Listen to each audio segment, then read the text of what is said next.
All right, welcome everyone. We have new jurisdiction here in appropriations, so I see a lot of new faces out in this crowd. Welcome. Happy to have you all. We also have a new subcommittee chair, Chair McCaskill. Congratulations to you, Chair. So without further ado, let's get into it. We have Matt Bennett, policy analyst from DLS, and Christopher Mertz, executive director of the Maryland Racing Commission, here to get us started off. Welcome.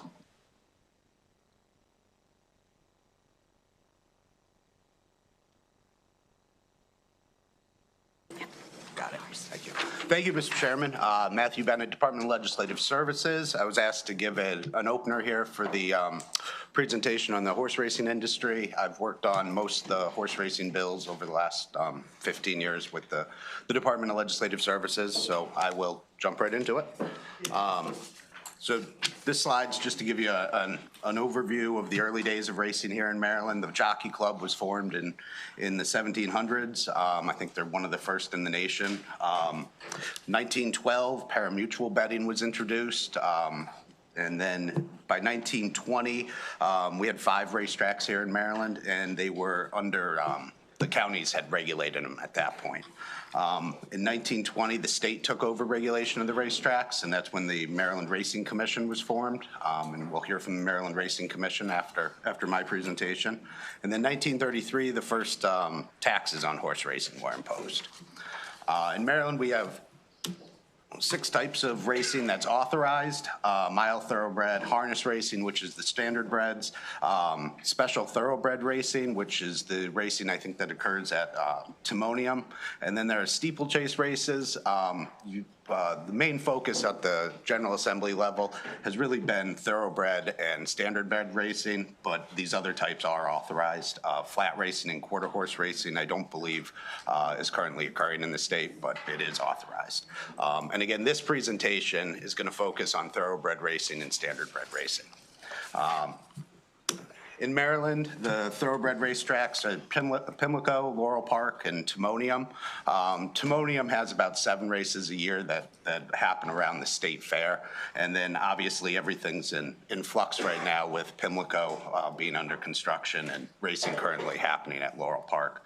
Standardbred racing occurs at Rosecroft Raceway and Ocean Downs Raceway, racetrack. And so those are the main locations for racing here in Maryland. There is some racing that occurs, it's authorized up at Fairhill, and I'm sure you'll hear about that later on. The next slide gives you just sort of an overview of how the tracks are being used. You can see the majority of the race days have occurred recently at Laurel, and then Pimlico has, it ranges from 11 to 21. Racing days, and then Timonium, like I said, is usually about 7 racing days a year that all happen around the state fair. The standardbred tracks don't have attendance, but you can see the racing days there. I believe Rosecroft tends to race in the winter, and then Ocean Downs races more in the summer months. But you'll hear from the standardbred folks later on in the presentation. They can talk about when the racing occurs where. The General Assembly has been involved in the horse racing industry over the last 40 years. DLS maintains a legislator's guide to gambling, and they have every legislative action that's occurred since 1983 to the present day. So if you want to see sort of the legislative history, you can go there. I went through it, and it's sort of characterized by, in the 80s, there were tax breaks for the horse racing industry. In the 1990s, off-track betting was authorized. By the 2000s, there was sort of piecemeal funding that was approved for the horse racing industry. And then by 2007, dedicated revenue streams were set up, and that's when Maryland authorized the casinos, the VLT facilities, and there were dedicated percentages that we'll talk about in just a minute that came off of the VLT revenue that went to support the horse racing industry. So just one slide on off-track betting. It was authorized, or intra-track wagering was authorized in '88, and then full simulcast and OTBs were authorized in '92. There's 8 off-track betting facilities in the state of Maryland, and in 2024, there was about $41 million that were wagered at these off-track betting facilities. So racing purses, this is what attracts the horses to come and race at the racetracks, or the owners. These are supported primarily, the state's involvement at least. There's 6% of the gross VLT revenue that is dedicated to the purse dedication account. And then the purse dedication account is split 80% between the thoroughbreds and 20% between to the standardbred to go to support the purses at those tracks. Since fiscal 2022, $5 million of the 80% that is the thoroughbred share has been going to support the redevelopment of Pimlico. And that's good for that slide. The other account that was established in 2007 was the racetrack facility renewal account. This receives 1% of VLT proceeds, except for from Rocky Gap. Rocky Gap doesn't contribute to the RFRA account. And that comes into the account for the first 16 years that a casino is in operation. In 2025, the account received $13.6 million.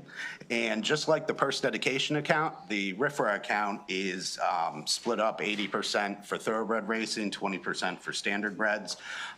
And part of the Pimlico redevelopment has been shifting some of that RFRA money to go and support the bonds that MSA is eventually going to issue, or I think they have issued some of the bonds. But the thoroughbred 80% primarily goes to support the bonds that are going to pay for the Pimlico redevelopment.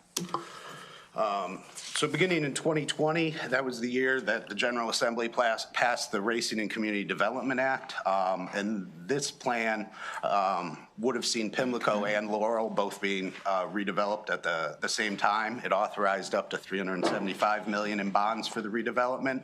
And those bonds were primarily backed by the state lottery fund. And then some of those other funding sources we talked about were then being shifted over to the state lottery fund to help backfill some of the debt service that was going to be needed. And Baltimore City also shifted some of their local impact grants to go to support those bonds through the state lottery fund.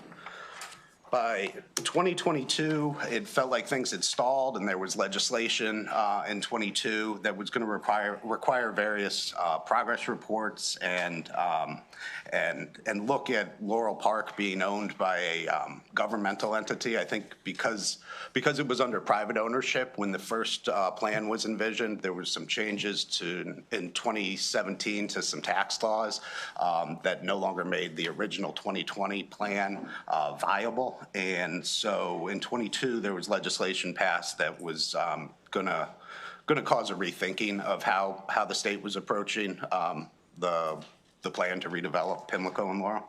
And then by 2023, there was legislation that established the Maryland Thoroughbred Racetrack Operating Authority, MTROA. And they spent, I believe, between 2023 and 2024 coming up with a new plan that was going to be viable, because at that point it had basically been decided the 2020 plan wasn't viable anymore. So in 2024, MTROA requested legislation and came up with, I believe they were calling it the Pimlico Plus plan. And this was going to consolidate horse racing at Pimlico and then start a search for a new training track. And so the plan had both Pimlico being transferred to the state, and then the state was going to take over day-to-day operations of horse racing, basically by reconstituting the Maryland Jockey Club, which had been under private ownership up until the Pimlico Plus plan. It also authorized increased the bonding authority up to $400 million. And so that legislation passed in 2024. And then By 2025, it was decided that MTROA's work was done, and in the birth of that year, MTROA was abolished, and MSA basically took over all responsibility for the reconstruction of the racing facilities and the training track, and then the Maryland Economic Development Corporation was going to take over responsibility for the operations or day-to-day racing through that newly constituted Maryland Jockey Club. And, I didn't click one. And that's basically brings us to today, and I'm going to turn it over to Chris here from the Racing Commission, and he's going to talk a little bit about what the Racing Commission does. You want to do the slides for me? Yeah. All right, sounds good. Good morning, Chair Barnes, Vice Chair Kaiser, and members of the House Appropriation Committee. My name is Christopher Mers, and I'm speaking today as Executive Director of the Maryland Racing Commission. I'm here today to discuss our critical role as the state's regulatory authority for horse racing and pari-mutuel betting. We appreciate being first out of the gate this morning. For over a century, the Maryland Racing Commission has served as the official regulatory body overseeing pari-mutuel betting and horse racing operations throughout Maryland. I want to emphasize an important distinction. The Maryland Racing Commission is a division of the Maryland Department of Labor. We are not affiliated with Maryland Gaming or the Maryland State Lottery. Our regulatory scope is specifically limited to pari-mutuel betting on horse racing. We safeguard an industry with an impact of nearly $900 million to the state. The commission operates under balanced governance with 9 board members serving 4-year terms. 5 members have no financial interest in racing, ensuring independent oversight, while 4 members bring industry expertise. The structure provides the checks and balances necessary for objective regulation. Our current commissioners represent diverse perspectives, and we benefit from dedicated legal counsel. Our regulatory authority spans the full spectrum of Maryland racing. We oversee thoroughbred racing at venues like Laurel Park and Timonium, as well as the home of the Preakness Stakes, Pimlico Racecourse. We regulate harness racing, including standardbred activities at facilities like Rosecroft Raceway and Ocean Downs. And we supervise Maryland's off-track betting sites that extend racing access statewide. On a daily basis, we issue occupational licenses under Title 11 of the Business Regulation Code. We monitor racing operations at all Maryland facilities. We conduct pre-race and post-race drug testing and investigate potential violations. We review financial performance to ensure proper distribution of wagering revenues, and we collaborate with the Horse Racing Integrity Safety Authority to maintain national safety and anti-doping standards. Our work protects both participants and the betting public through 6 core functions. We provide financial oversight, ensuring proper distribution of wagering dollars and reviewing financial statements from racing associations. We maintain safety and integrity through comprehensive drug testing of horses and investigative services, working closely with the Horse Racing Integrity and Safety Authority, which oversees thoroughbred racing and its participants at a national level. We license all participants from track operators to jockeys, trainers, owners, veterinarians, and vendors. We regulate racing operations by approving dates, schedules, admission charges, purse sizes, and betting procedures. We administer breed fund advisory committees that support local breeding programs, and we oversee the Maryland Jockey Injury Compensation Fund to protect those who risk their safety in competition. Next slide, please. Our licensing authority extends across the entire racing ecosystem. We license track operators, racing associations, jockeys, exercise riders, trainers and assistant trainers, owners and breeders, veterinarians and track personnel, vendors, and off-track betting operators. This comprehensive licensing ensures that only qualified individuals operate Maryland racing.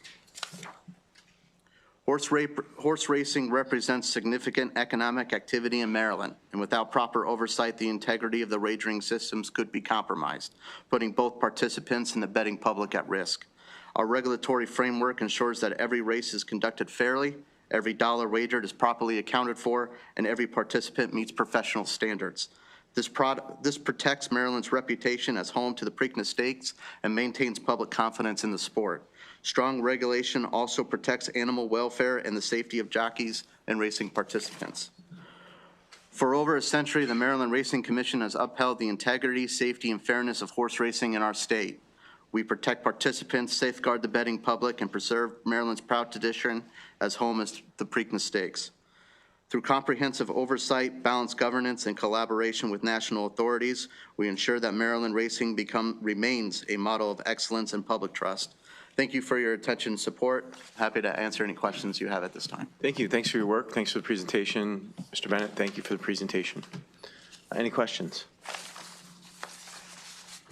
Matt, I have a quick question. So the one of your slides showed the original 2020 Pimlico deal at $375 million. I think when we did it most recently, it was at $500 million.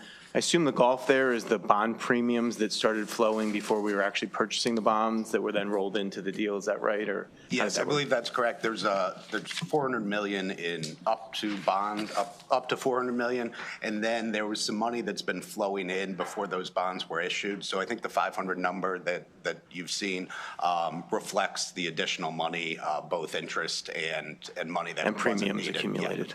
Yeah. Okay. Any other questions? Madam Vice Chair. Thank you, Mr. Chairman, and thank you both.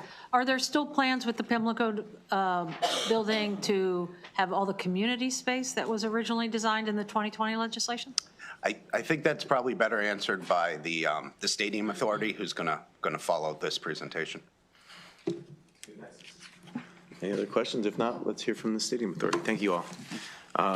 We have Gary McGuigan from MSA, Al Tyler from MSA, and Tom Sadowski from Medco. Welcome. And Gary, we saw there's some news just in the last 24 hours, so anxious to hear about that as well.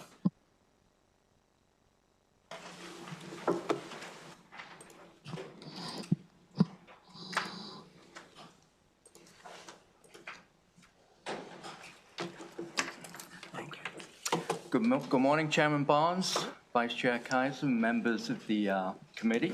For the record, Gary McGuigan, Executive Vice President of the Maryland Stadium Authority.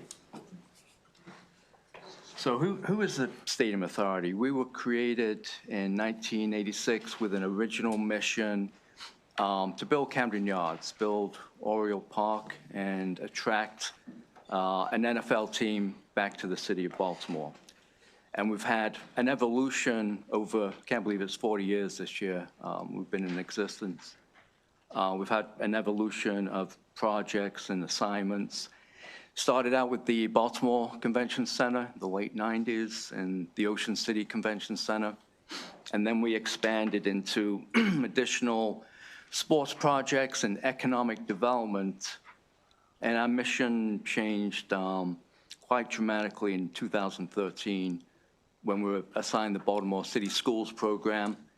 And we're just finishing that program right now. We've built 27 schools in Baltimore City. We have 2 more to go in that $1.1 billion program.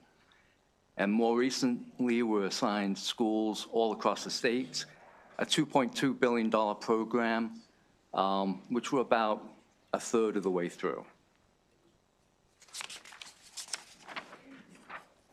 So the Stadium Authority owns Camden Yards. All these other projects, we build them and turn them back to the local to operate. We also do feasibility studies. We've done probably 30 where we test ideas and look at the market and economic data to see if those ideas have value and should proceed to the next level, where we do due diligence and look at how much that idea would cost. So after these studies are done, we call the market study of phase 1. You have the revenue side with the projected fiscal impacts. And then after phase 2, the due diligence side, we have the expense. And that could be the start of a project, which is actually how Pimlico happened. We did, I think, the first study in 2016. We're also involved in other projects. We're involved in a demolition program in the city to remove blight. We've knocked down about 1,400 properties to date and continue in our partnership with the department, DHCD, with the state and with the city. Racing, Chairman Barnes, yep, it was changed to $400 million in bonds. I think that, and that was last year, that was more due to some cost issues we're seeing. The other side of that is the rates have been going up in the last 5 years, and debt service you can't buy as much as you could 5 years ago, obviously, and I think everybody's facing that. Another program we're involved in is the Prince George's Initiative, where we have the ability to issue $400 million in bonds to do sports and entertainment facilities down in Prince George's, and that's just getting kicked off. So how we're funded, we're self-funded from an operational standpoint. All these projects, my whole team charges their time against the individual projects to try and keep the Stadium Authority operations off of the state books as much as possible. The demolition program I mentioned is general funds. Racing is supported by the lottery.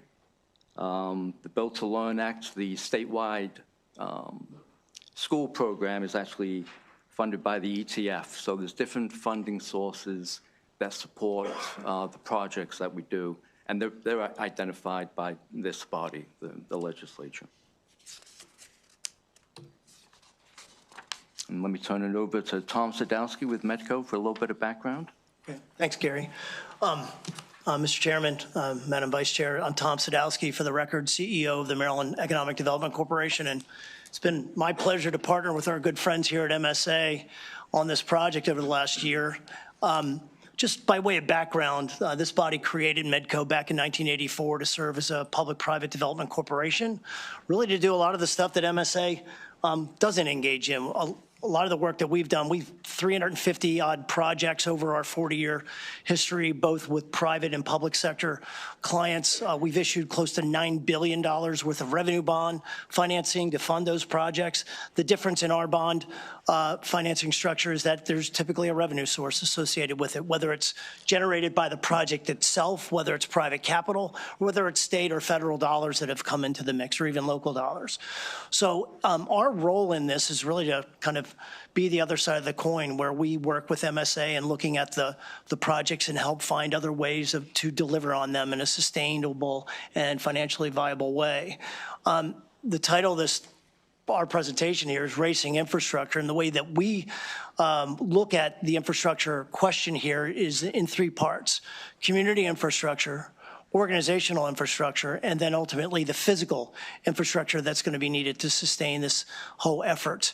From a community perspective, our work has really been, over the last 12 months, working with our partners and the new Maryland Jockey Club in really establishing relationships with the stakeholders in the community around Pimlico, building trust, establishing a sustainable vision, and then executing upon that vision. There's been a lot of time that's elapsed in discussion of the various redevelopment interests for Pimlico. And what we've really tried to do is work with the stakeholders and understand what they want to see, not only there at the facility, but in and around their community, working with local delegates and senators to see, make sure that we have a solid idea of what the community desires. And where we've gone from there is to craft, I think, a vision that goes forward with out-parcel redevelopment that is attainable and sustainable from a financial perspective. We hope to go out with RFPs in the summer, but we have a lot of work to do before then. We're going to engage community groups in vetting of proposals that we've received after soliciting requests for expressions of interest on those 5 parcels outside of Pimlico. Really exciting, I think, ideas that have come in. But again, this is part of the whole building trust and setting the vision, making sure the community's engaged. And we're going to continue in that regard, working with the Pimlico Community Advisory Board, CHI, and some of the other stakeholders like the Pikesville Renaissance. So we're making sure we're touching all those bases and making sure that all the members of the community are actively involved. From an organizational infrastructure perspective, it's been my pleasure to work with the new Maryland Jockey Club. We meet at least 2-3 times weekly on all issues relative to what it is that they do. I think one of the best decisions that we've made is bringing on Bill Knopf. He's a real pro. He's been there, done that. And we're working alongside him every single day to make sure he has the kind of resources he needs and that we're devising a sustainable business plan for the Jockey Club going forward so that we're not coming back every single session talking about, need for more resources. And then finally, working with these guys here on the physical infrastructure aspects. They're really pros. They're great pros. I mean, you can see the history that MSA has had on a variety of different projects, combined with the expertise that Medco's bringing to the table. We're looking for all these opportunities to bring in private capital, looking for ways to go about this project in a way that, we're making the maximum use of scarce resources, but then doing so in such a way where we're maximizing opportunities to generate revenues and try to sustain the future of racing here in Maryland. So that's just a quick overview of some of our engagement here. But I tell you, we've made a lot of progress in the last 12 months. And I think what's the biggest difference is the level of engagement and collaboration that we have with all the stakeholders across the spectrum, whether they're from the industry, whether they're from the community, whether they're from the real estate and development world. I think all experts are really engaging in a meaningful way here, I think, to give us the best possible product. So thank you, and I'll wait for questions later. Gary, give it back to you. All right, thanks, Tom. Yeah, I would echo Tom's comments. This has been a true partnership between the Stadium Authority and Medco, and I think the results of that partnership are proving fruits. So an update on the training facility, and yes, Mr. Chairman, there's some pretty fresh news in that front, but a little bit of background. So the MTROA selected Shamrock Farms as the site for year-round training in the spring of this year. And as reported earlier, the MTROA was sunsetted or dissolved June 30th. And July 1st, MSA and Medco got various portions of those powers, and we've been working hard ever since. We did get a right of entry to Shamrock Farms in March of last year, and started our due diligence right away. Due diligence mainly focused on the environmental, geotech, water and septic assessment, and interactions with state regulatory agencies, as well as doing layouts and costing. And it became pretty clear in the fall of '25, just from the efforts we had done so far in that 6-7 months, that the costs were a lot more than anybody anticipated to try and take this bucolic farmland and transform it into a training center. And just to give you an example, the minimum spend in the statute is $110 million for the training center, and we were looking at it north of $210 million. And then after interacting with the regulatory agencies, MDE, DNR, there was a fatal flaw that was pointed out by MDE that we considered a fatal flaw. And if you want to go into details, I'm happy to do that in the Q&A session. So all work was stopped at Shamrock in, say, October of last year. And at that time, talking with Tom and evaluating options, Medco reached out to Stronach and to see if Laurel was available. Had some good conversations through the end of last year. And yesterday, our board approved 2 items. One is a non-binding letter of intent, which allows Medco and MSA to continue negotiations with Stronach for Laurel in hopes of getting to a purchase agreement in the next month or 2. And the second was a lease amendment. So that is what we're doing today. And like you said, sir, it's very fresh news, but we're hopeful that we'll be successful with those negotiations.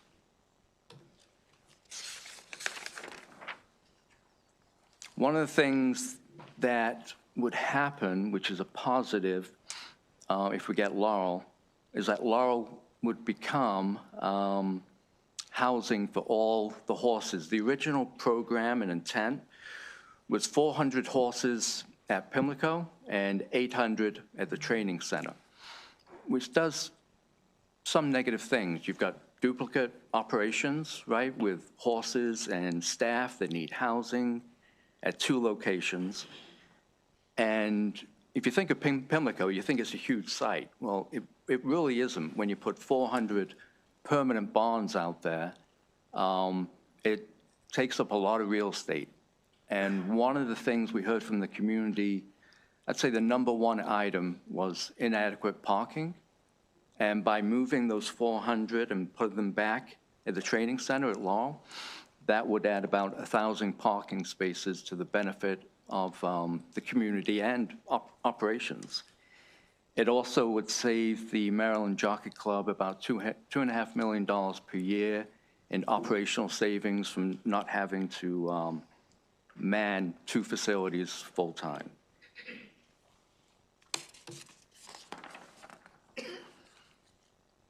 So that is what we're doing right now. We are changing the model to, it's called a ship-in model. So all racing would occur at Pimlico.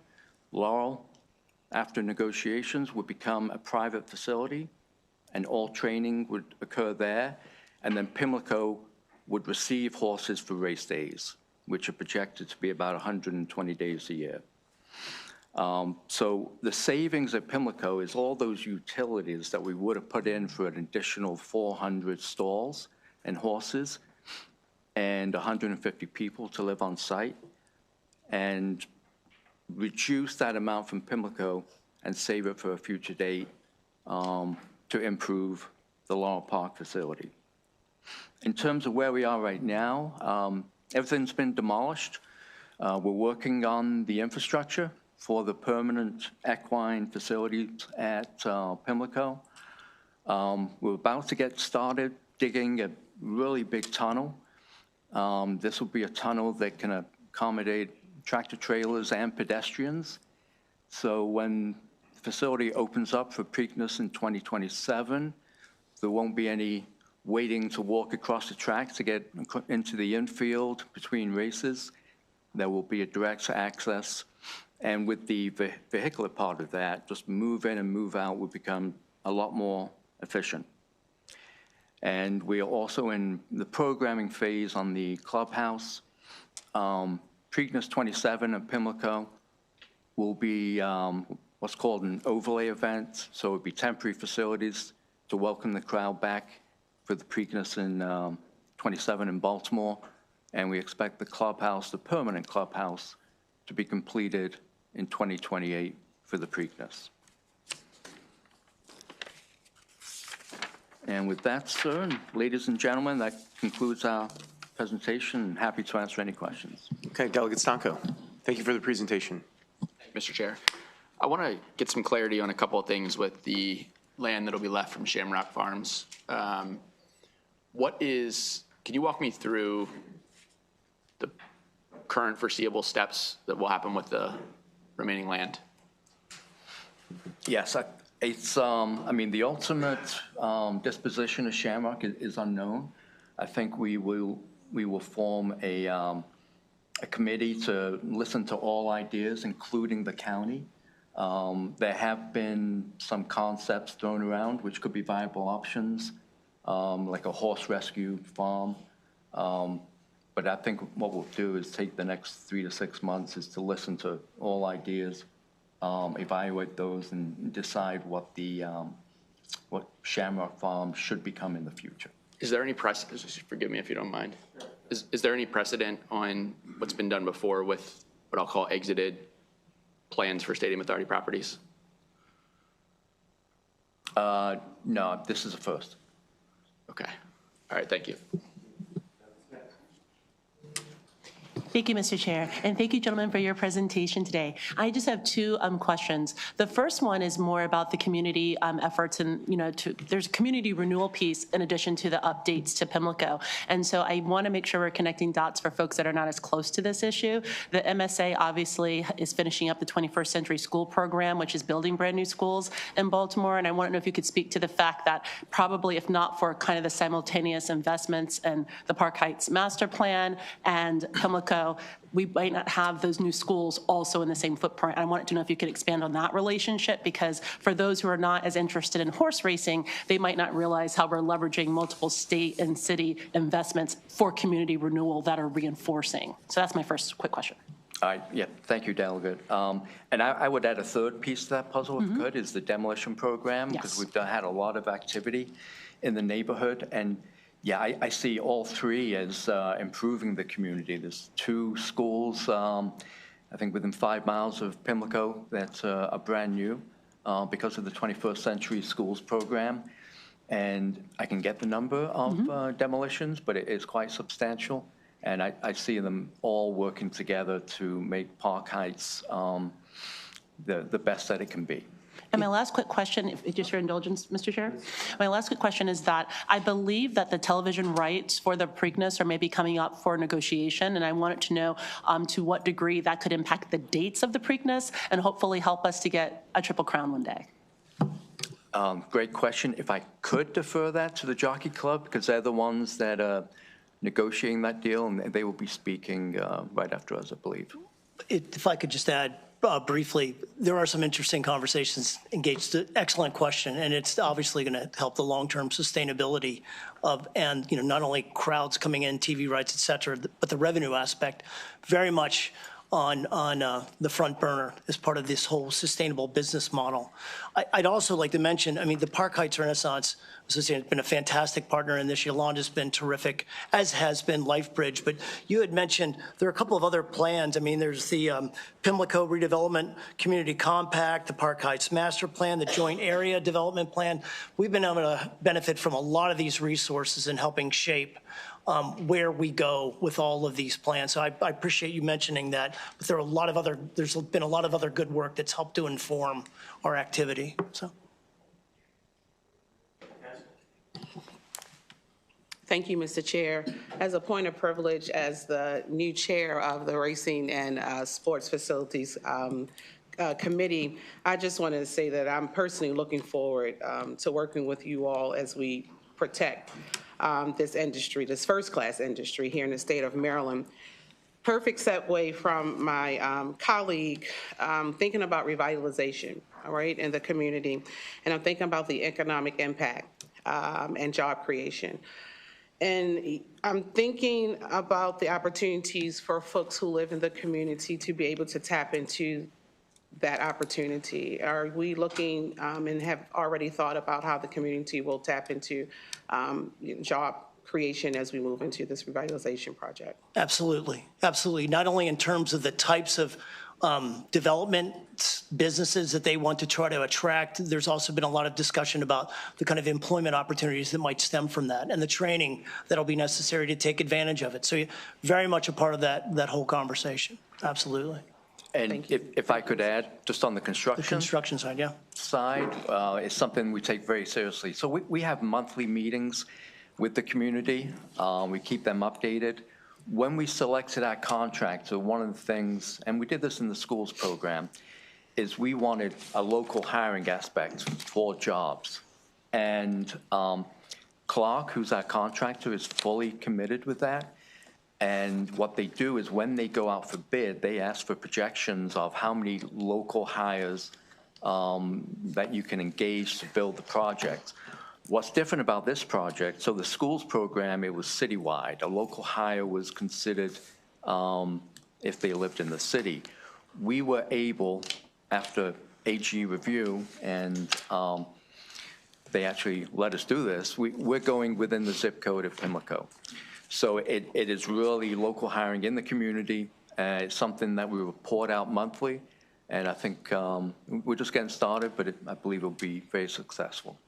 Perfect. Thank you, Mr. Chair. Thank you, Mr. Chair. And Mr. Sadowski, Mr. McGuigan, good to see you guys. Mr. Tyler, how are you? I can attest to those monthly meetings, and definitely still proud of the local hiring initiative and Ms. Shatoya Williams over at Clark that's been facilitating that. So I know you guys know that I've been deeply entrenched in ensuring that we are as sophisticated about this redevelopment as possible, while also ensuring that the community's footprint is firmly all over this project. So I do appreciate that and would attest that you guys have been making that valiant effort to get that done. I know you said, Mr. McGuigan, that you would go into more detail about the fatal flaw. Nobody's asked that yet. Are you waiting for me? All right, so if you could just high level give us what the fatal flaw was and Sure. why it ended that part of the project. Yep, happy to do that. Thank you, Delegate Ruff. We received a letter from MDE on October 17th. There's a local waterway that has brown trout that cannot increase in temperature. So we had a choice. We could take 6 months and try and prove that all the developments would not affect the waterway, or we could stop. In the letter, it points out that by going through this process, this was only the second time in state history that somebody has tried to go and prove that it would not impact the local waterway. The first time, I think it was a private developer, they went through the process and then they failed.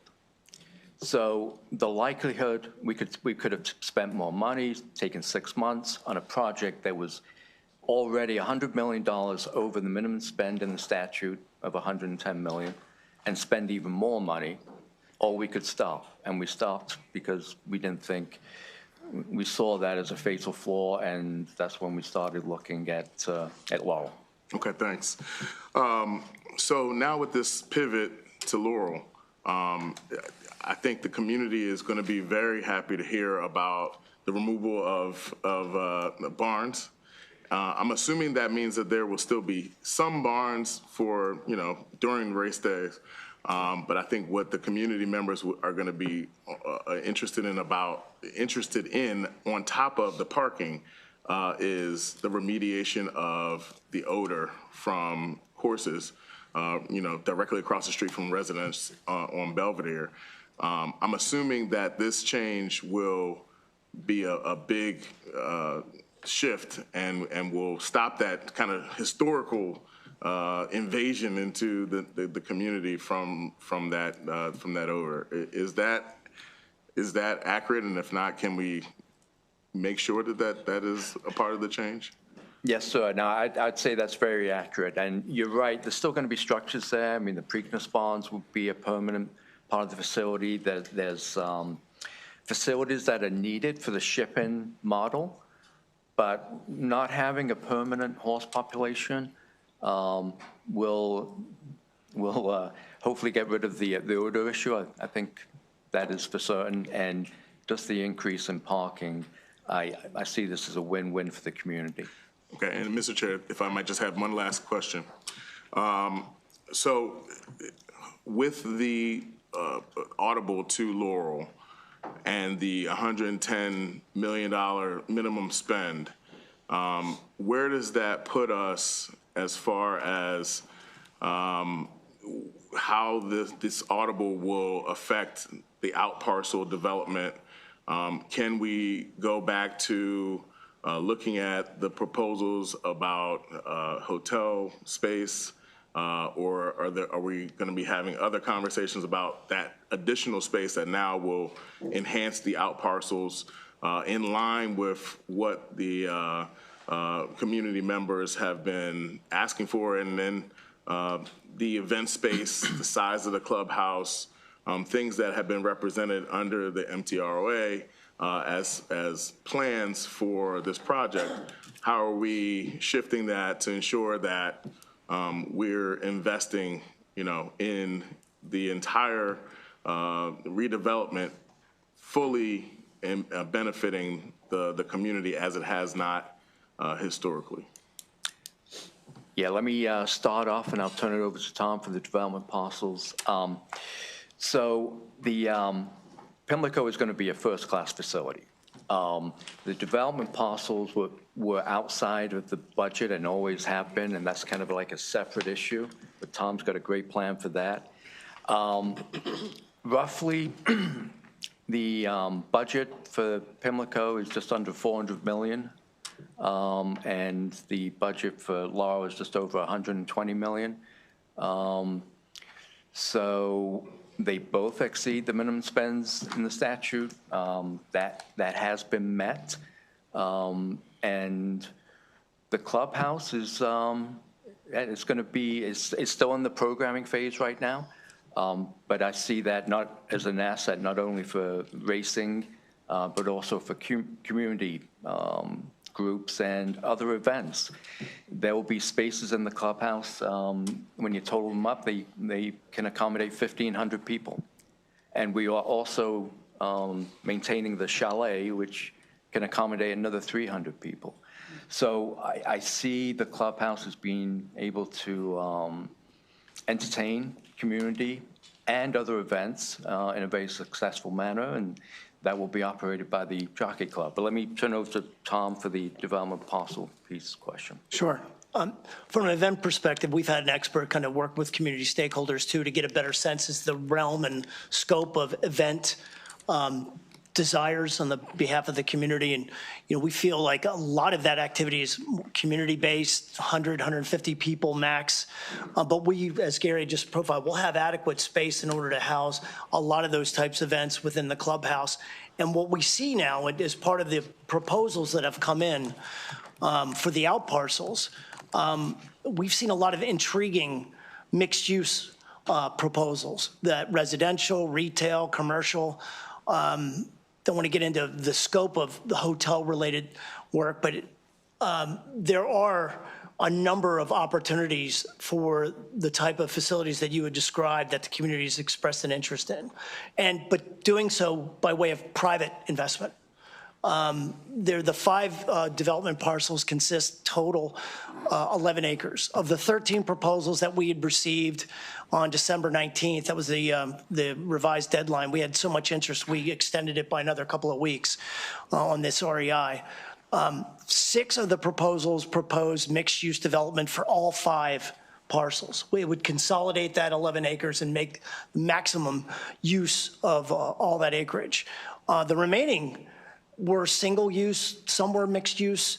One was a cool saddlery kind of a proposal. So others have very interesting and intriguing business ideas for single parcels. And what we're doing is incorporating all those ideas in an ultimate RFP that will be issued, I think, sometime in the summer. And so what this Laurel pivot has done, however, is it's afforded a lot more flexibility, right? So we don't have to think as terms more about parking as we did before. And it enables us to get started, I think, quicker, which I know that you've been saying is a real interest, not only of yours, but the community. Let's get this thing started. Let's get activity going in a way that's complementary not only to the work that MSA is doing, but maybe incorporate some recreational and cultural aspects too. So I think we have a real shot at doing things from a recreational, commercial, retail, and maybe a hotel use on the out parcel site that could accommodate the needs there. But I got my fingers crossed. I think we're looking forward to some interesting proposals here in the coming 6 months. Yeah, thank you guys so very much. I'll continue to, as I've always said before. I know you will, yeah. To make the community compact, the North Star, always, and following those bullet points. And I know that we'll be able to get to the finish line together. There you go. I see what you did there. Yeah. Thanks, Tom. Thank you, Mr. Chair, and thank all of you for being here. I just wanted to follow up on a couple quick things in terms of the numbers. So the Shamrock property, is it correct that we spent about $4.5 million purchasing that? That is correct. And we didn't know about the trout before we made the purchase? Correct. Okay. There wasn't any kind of study period or, before that was done that would have turned that up? So Shamrock was selected by the MTROA earlier last year. The State Authority and MECO had no input into that decision.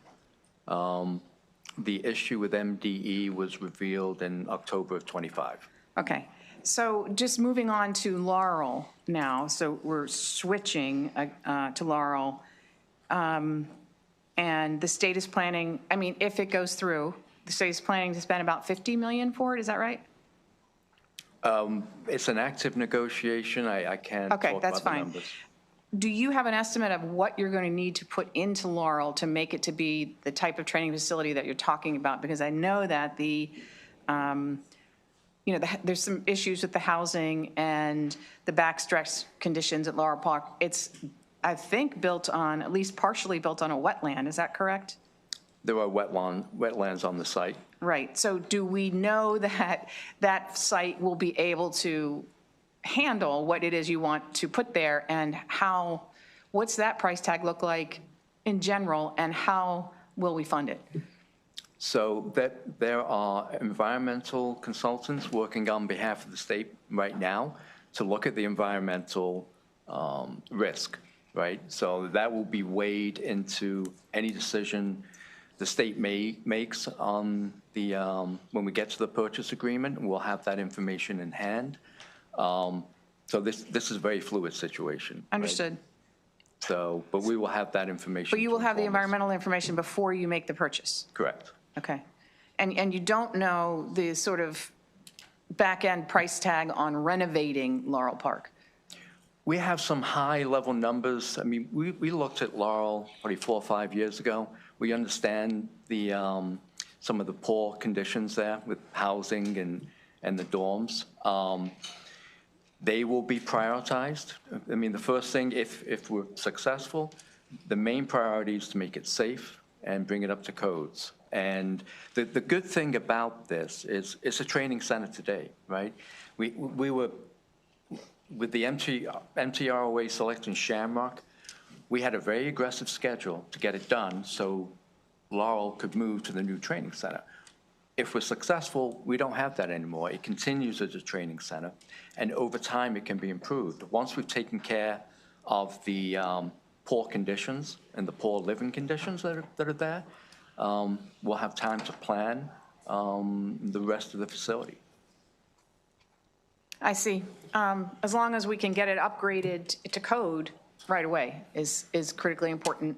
It's an area near my district, so thank you for I your agree. indulgence. That's a priority, yeah. Especially the equine pieces. Because Yeah. it will be a private facility, the public will not be using the clubhouse, which also is in bad shape. So it will be a concentration on the equine facilities and definitely the living conditions. Thank you. Thank you, Mr. Chair. And hopefully you can continue to update us with information as you go. I know there'll be a number more bites at the apple here. I know Chair McCaskill will continue to have oversight and policy hearings on this, and then you'll have your MSA budget hearing coming up. So since we're moving in real time, hopefully you can keep us updated on that, because these are good questions.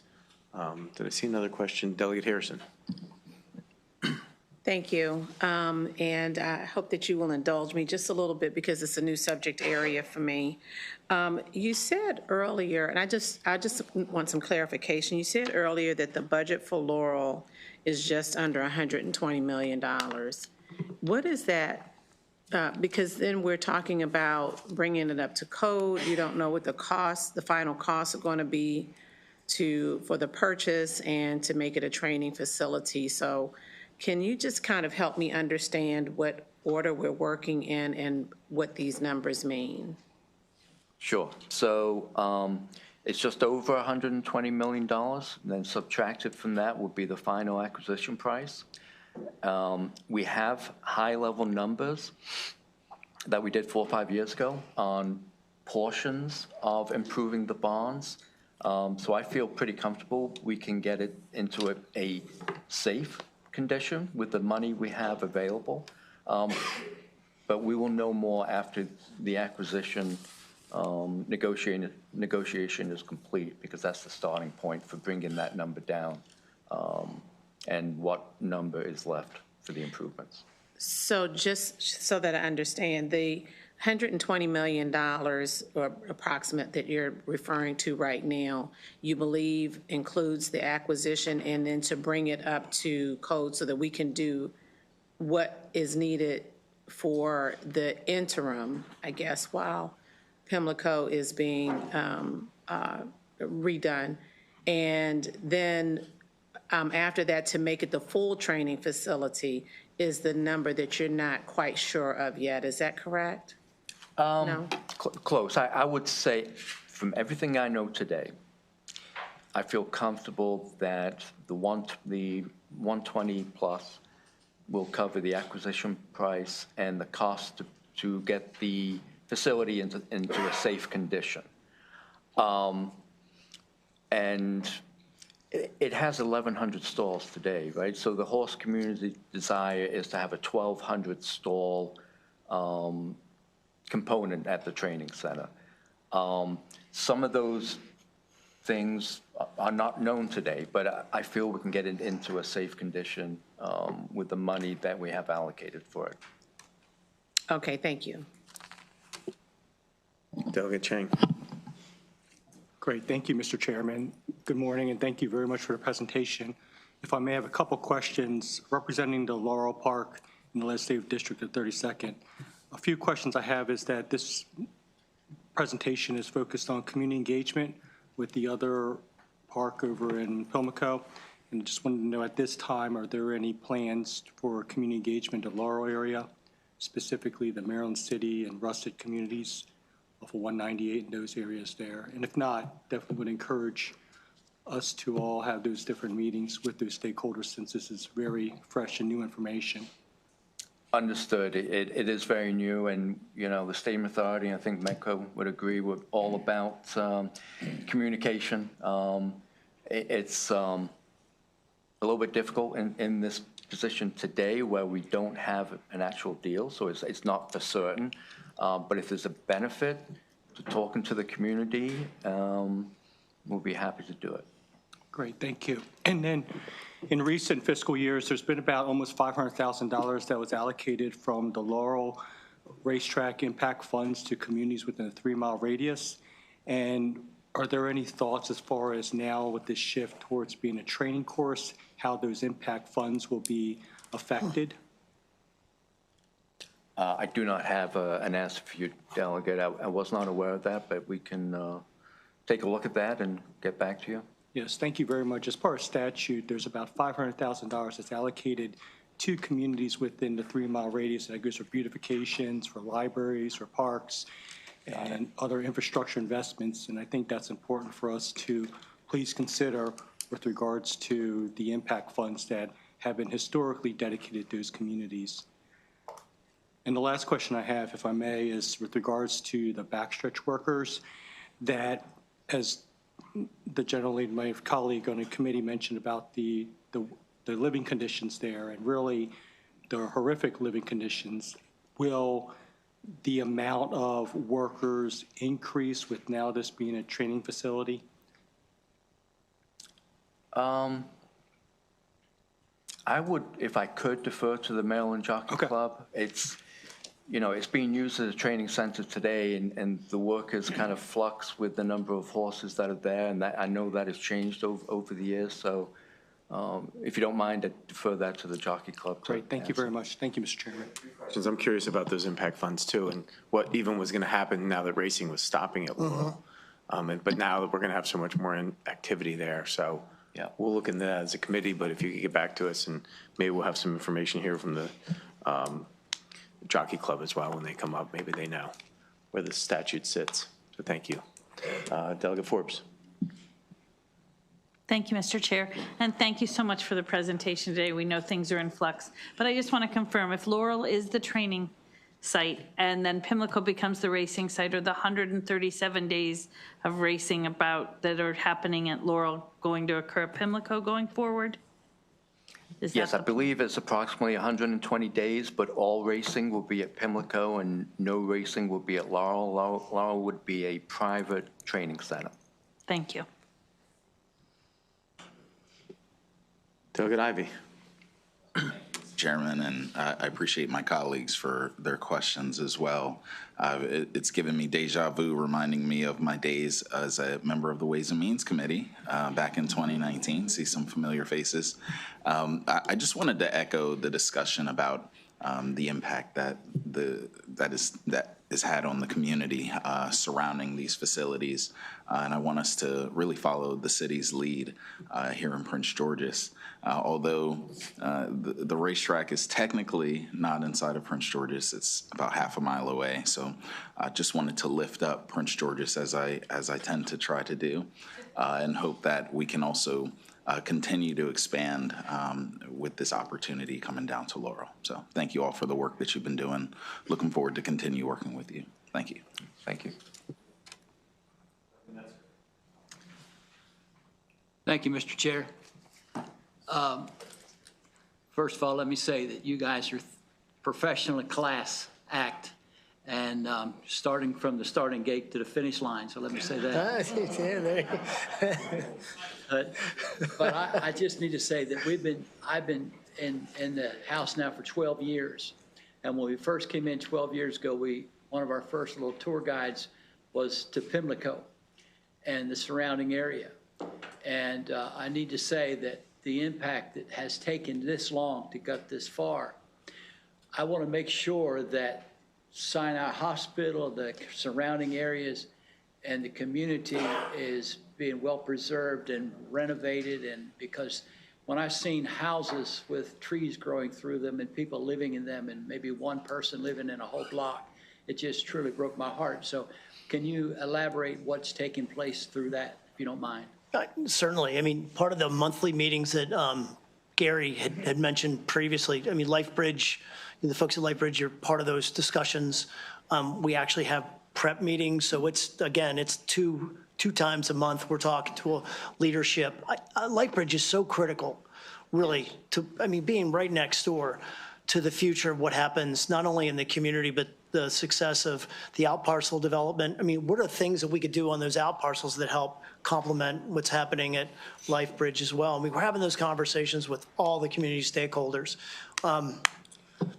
As I guess good or bad fortune would have it, our first big community meeting, my mother was at LifeBridge, getting a rod put in her leg. She had a car accident. She was being treated there. So I know the leadership there all too well, and they do just fantastic work there. So we're very interested in their long-term success, their needs, and how it complements what happens there on campus. So yes, very much part of those conversations. And, we also have engaged Otis Raleigh and the folks from BDC. In these community meetings, we try to impress upon the fact that we're not just focused on those 11 acres or the immediate Pimlico proper.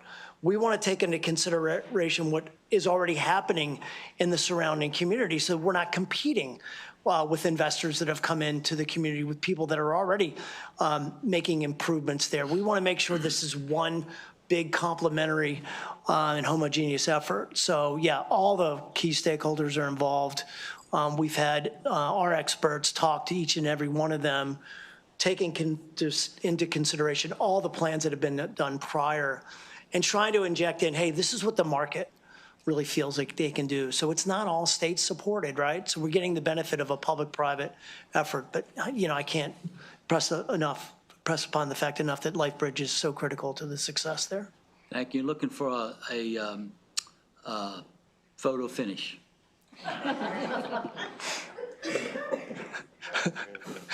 Well, I just want to echo what a great job Medco's doing under your leadership. And thanks. And Gary, nobody's better at building stuff anywhere that I can see in the country than you and MSA. So thank you for all your work. But the old adage is trust but verify. So we'll keep getting the information, keep keeping an eye on it. Thanks for being with us. Thanks very much. Thank you. We are going to hear from Thoroughbred Racing, Bill Knopf, President, General Manager of the Jockey Club, Cricket Goodall, Maryland Horse Breeders, David Richardson, the Executive Director of Thoroughbred Horsemen's Association. Welcome to you all.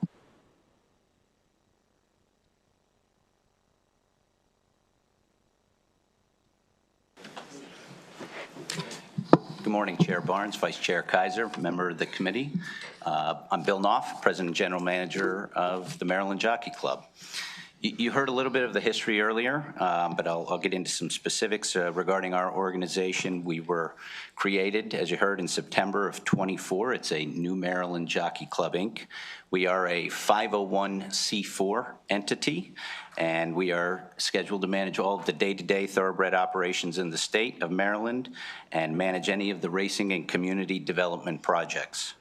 According to House Bill 352 in the birth of 2025, we are a nonprofit operator of racing and community development project that may not be construed to be an agency of the state, even though we were born out of a state authority. So we do operate privately. Last year, before the MTROA was sunset, they named a 9-member independent board for us, and so the Maryland Jockey Club answers to those board members. The TMJC, as I like to say, will work closely with all of the Maryland Thoroughbred Horsemen's Association and, of course, the breeders on the racetrack and the training center.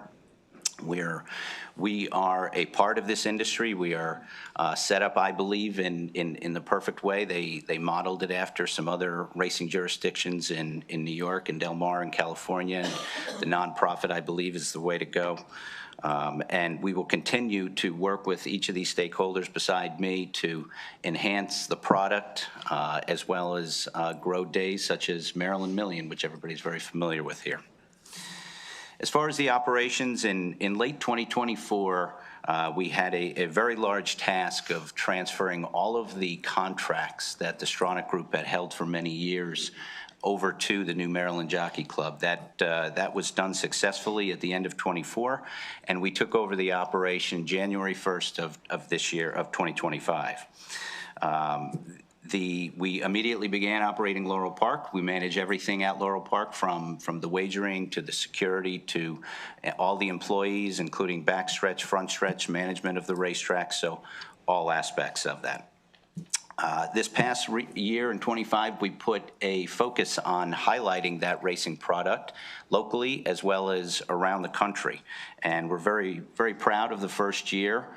We had a very experienced staff that I took over. We've amplified that with some new hires. And in '25, we showed a 14% increase in the per average wagering day handle from '25 to '24. So I believe we are going in the right direction. We also planned a number of on-site promotions. We want the local communities to be engaged with horse racing, and we feel that by doing unique promotions, whether it's a car show or an oyster festival or a craft beer festival, those will drive patrons out to the track and can experience that for the first time. We started at Laurel, and we'll certainly continue that at Pimlico once it is completed. Preakness, I'll touch on that for a little bit. When the state made the deal with the Stronach Group, they carved out 2025 and 2026 for the Stronach Group to continue to manage and oversee the Preakness. That allowed us the transition to really get up to speed. So right now we work closely with them. We worked closely with them last year. It was primarily our staff under their direction that operated the Preakness in '25, and we'll do so at Laurel in '26. And then, of course, in '27, that, as Gary mentioned, we will be back at Pimlico. So very excited for that. Even though it might be mostly temporary hospitality, we are very enthusiastic to get back there.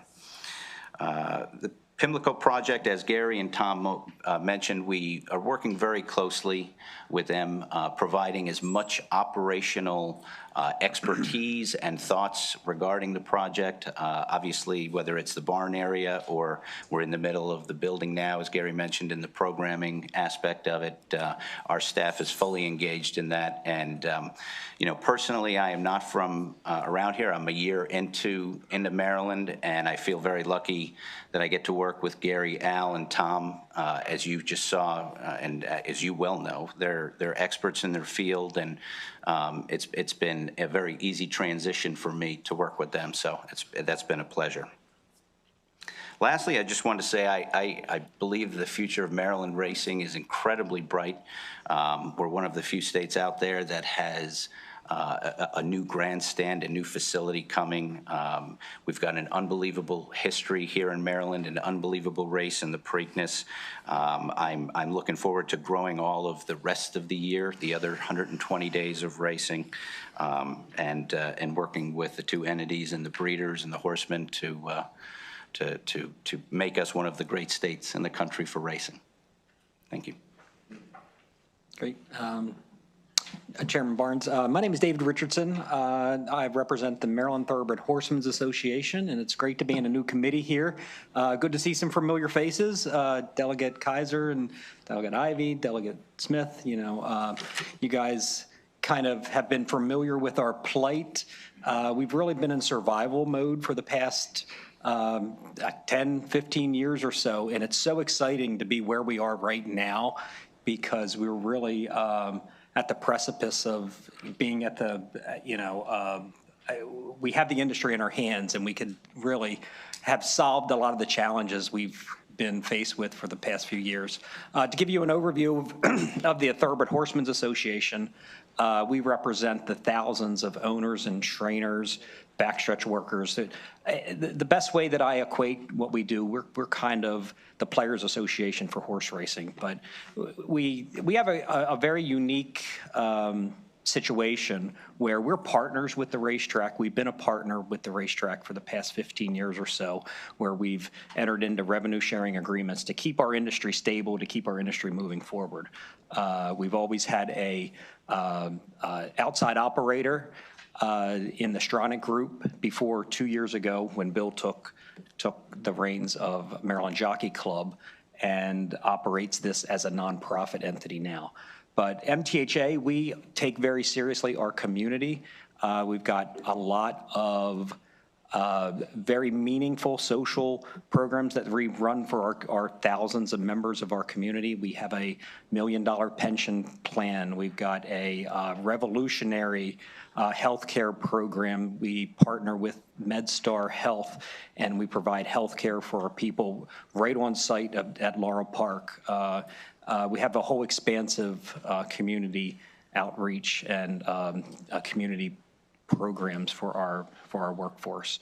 So that's really who we are, and no, we're really looking forward to the prospect of staying in our home. Our home is at Laurel Park, and as we transition to racing at Pimlico and really rebuilding the historic Pimlico racetrack. So look forward to any questions at the end.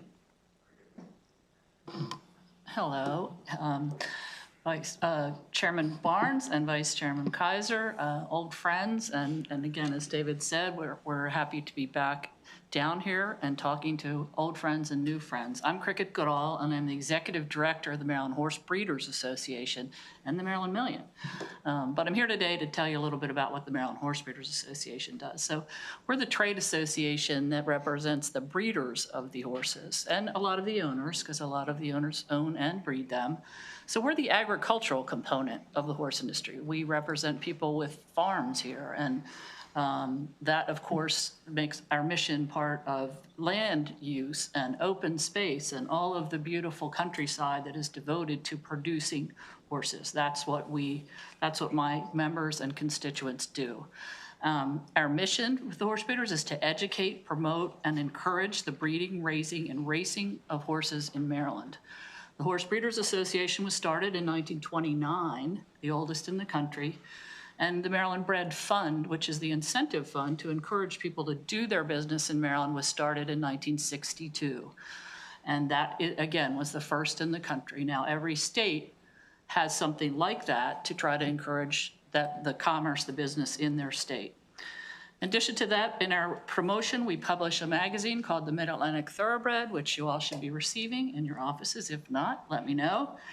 We administer the Maryland Bred Fund, so we keep track of all the horses that they have to be registered if they're foaled here and race here, and then they receive incentives to do as part of that mission to keep them here in Maryland. We are coordinating something called the Maryland Horse Career Program, which was started fairly recently, but trying to encourage workforce development and people finding careers in this business. coordinate Maryland Million Day with our partners here. So after 40 years, hopefully you all were there, it was the 40th anniversary, and looking forward to another 40 years. And we manage the library, Maryland Horse Library and Education Center in Reisterstown to, again, give people access to education and teach them about the industry. So that's what we do, and we are partners with both of these groups. You can say we have the trifecta of the horse industry here today in front of you. And I hope most of you know, but if you don't, you'll remember this.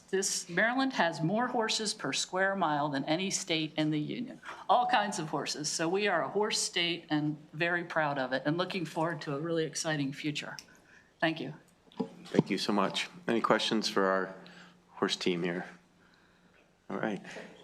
Well, if you're the trifecta, we're the superfecta. So well, thanks so much for being with us. We look forward to working closely with you all.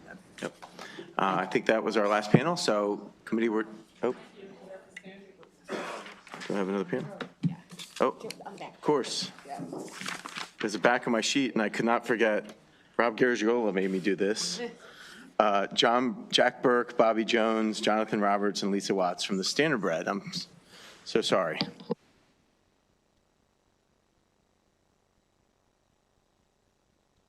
You're coming out here. Down here. You need a microphone.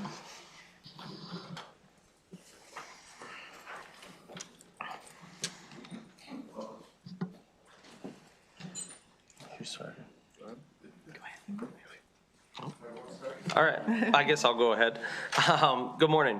My name is Jonathan Roberts. I'm here as president of the Cloverleaf Standardbred Owners Association. Our organization represents nearly 500 members of the Standardbred community. They are the owners, trainers, and drivers that work with the horses, Standardbred horses here in Maryland. We have members that reside in all 23 counties, and while we respect our thoroughbred horsemen, I'm standing here today to introduce you to Standardbred racing, also known as harness racing. We race gaited horses on the trot and the pace while the driver sits in the sulky behind them. Standardbred racing has become known as the horse racing of the people.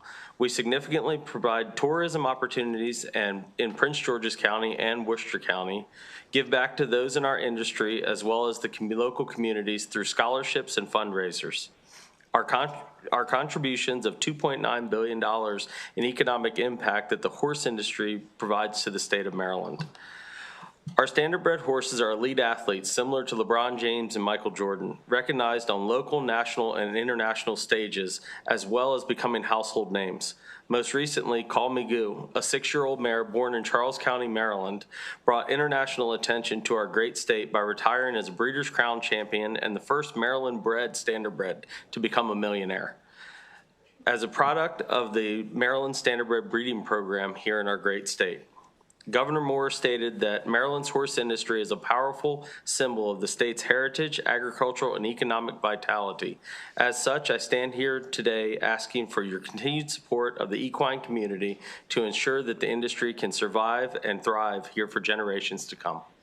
Thank you. Next. Good afternoon, Chairman and members of the committee. My name is Bobby Jones. I am the general manager of Ocean Downs Casino and Racetrack, located on Maryland's Great Eastern Shore. I live and work in the community along with our 350 team members. And the racetrack is inside Berlin, just 6 miles from the boardwalk, and a stone's throw to Ocean Pines community. We host approximately 48 live races a year from May to September. And I believe you guys have this handout if you want to take a look at it and know a little bit more about our property. We're very involved in our local community. In 2025, we donated over $174,000 in cash and in-kind donations to organizations such as the Great Pocomoke Fair, the Assateague Coastal Trust, Women Supporting Women, Worcester County and Wacomico County Humane Societies, and Worcester Goes Purple, which supports those in recovery. We also host tons of family events. I'm sure everyone's heard of the ostrich camel races that we do every year. They're a big hit.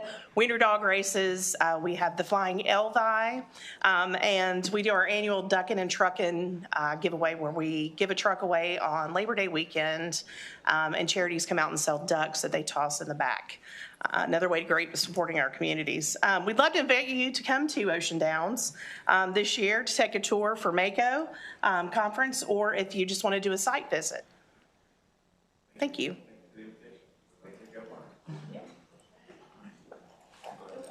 Jack. Hi, my name is Jack Burke. Thank you all for having us here. I represent Winback Farm, which is a 2,200 acre breeding farm in Cecil County, Maryland. There's a lot of great history to the farm. E.P. Taylor originally had as a thoroughbred farm there, had bred one of the greatest stallions of all time in Northern Dancer. We've continued that tradition with stallions such as Muscle Hill and Better's Delight, who will probably go down as the greatest of each of their gait. We have around 1,100 horses right now. By the end of breeding season, it'll be closer to 1,300, 300 cattle, 40 goats, 1,300 beautiful paddocked acres of Maryland land that is mostly under conservation, not all of it, but most of it we are keeping conserved for the green open spaces, which are important to everybody here in Maryland, to the waterways and everything like that. We have 35 stallions that are spread all across North America, Italy, Australia. We are trying to open them to new markets. I'm talking with people from China right now. I've tried talking with people in South America. That has not gone as well.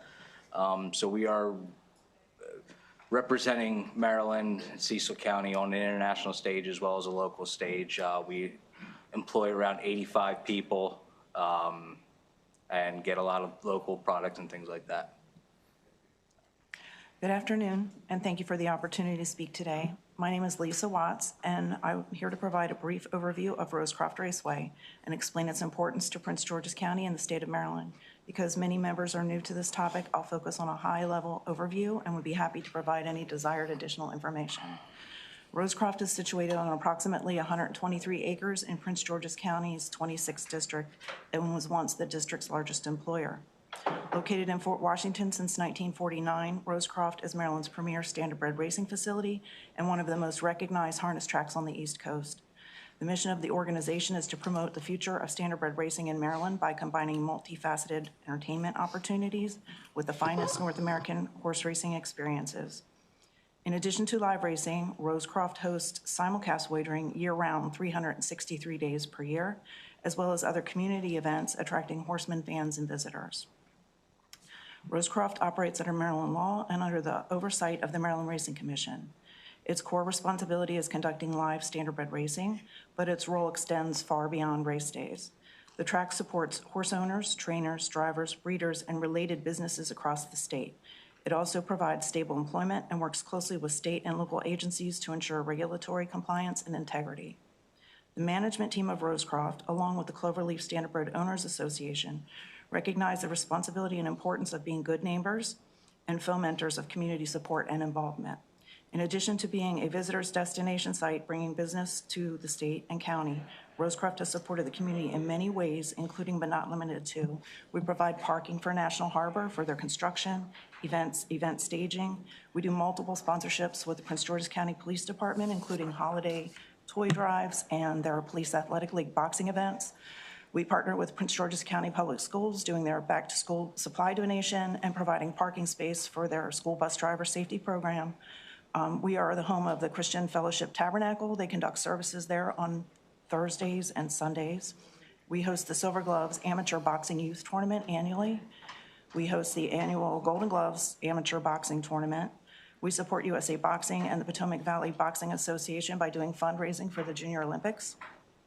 And we are proud to announce that as of September, we're the home of the Fort Washington Food Pantry, who serve area families in need every Saturday. At the county level, Rosecroft serves as an economic anchor in southern Prince George's County. It creates jobs, draws visitors, and supports local businesses, vendors, and service providers. The track has been a consistent presence in the community for decades and contributes economic activity as an entertainment venue. In addition to live racing, Rosecroft hosts a variety of diversified events, including 5K fun runs, music festivals, family-friendly functions, cultural festivals, and sporting events attracting visitors. Statewide, Rosecroft is a critical component of Maryland's standardbred racing and breeding industry. It contributes to state revenues through taxes and supports agricultural preservation and equine-related employment. Without a strong operational racetrack, Maryland's broader standardbred industry would face significant challenges competing with neighboring states that actively invest in their racing's infrastructure. Each November, the best pacers in the country are invited to participate in Rosecroft's signature race. The Potomac Pace elevates Rosecroft's profile beyond Maryland, drawing national attention, elite competitors, and broader economic and media exposure to our region. In 2022, Allywag Hanover set the world speed record for a 5/8 mile track right here in Maryland on our oval during that race. So in closing, Rosecroft is more than a racetrack. It's an economic engine that supports jobs, agriculture, tourism, and state revenues while maintaining a longstanding presence in Prince George's County. I appreciate your time today. Right, any questions? Well, thank you all so much for what you contribute to Maryland's economy and the work that you do with the communities. It's greatly appreciated. Look forward to working with all of you. Thank you. All right. We appreciate your time. Thank you. I think I am good to, all right. Thank you, committee. We're adjourned.